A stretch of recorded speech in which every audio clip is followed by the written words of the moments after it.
په سټ چې تاسو ته کوم تصویر ښکارېږي دا ویډیو ښکارېږي دې مشر یو عجیبه شانې قصه کړې او په دې قصه کې یو عبرتناک داستان دی او داستان کې یو اخر سر کې تاسو ته یو عبرت او یو سبق میلاویږي دا ویډیو تاسو سره صرف او صرف په دې امنیت باندې شیر کومه چې نن سبا دور کې چې کوم حالات دي کوم قسمه وختونه په انسانانو باندې راځي موږ تاسو باندې نو کوشش وکړئ چې دا ویډیو تاسو ګورئ د حقیقت نه خبر شئ آیا په دې ویډیو کې څه حقیقت شته یا که نشته د دا مطلب صرف او صرف دا ده چې په نن سبا دور کې چې کوم وخت پاتې شوی دی یا موږ کم وخت پاتې شوي نو دا صرف دا وخت دی نو دا قصه تاسو تر اخره پورې وګورئ او کومه خوښه شوله او عبرت او سبق پکې مخکې به د ملګرو سره ضرور شیر کوئ دا قصه راځه لږ واورئ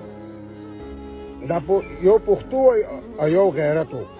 نو پښتو د دې قبلې له مخې را روانه او دا غیرت د نوخاته له مخې را روان و یاره داسې دواړه یو ځای کې میلاو شو باسې په یو خوړ کې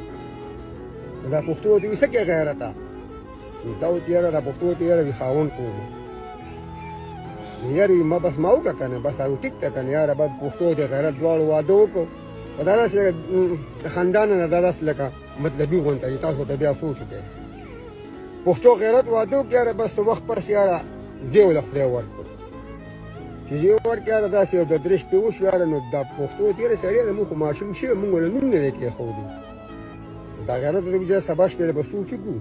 خاونو ته وي بس بیا به له نوم کېږو سبا شپې له سوچ وکړي یاره بس نو یاره دوی وله یاره دا کېښوده غرض یې وله کېښوده بس نوم به یې غرض شي چې نوم یې غرض کېښود یاره څه وخت هغه پښتو مړه شوله غیرت هم مړ شو اوس هک صرف غرض پاتې دی په ایمان چې هر سړی په غرض کې دی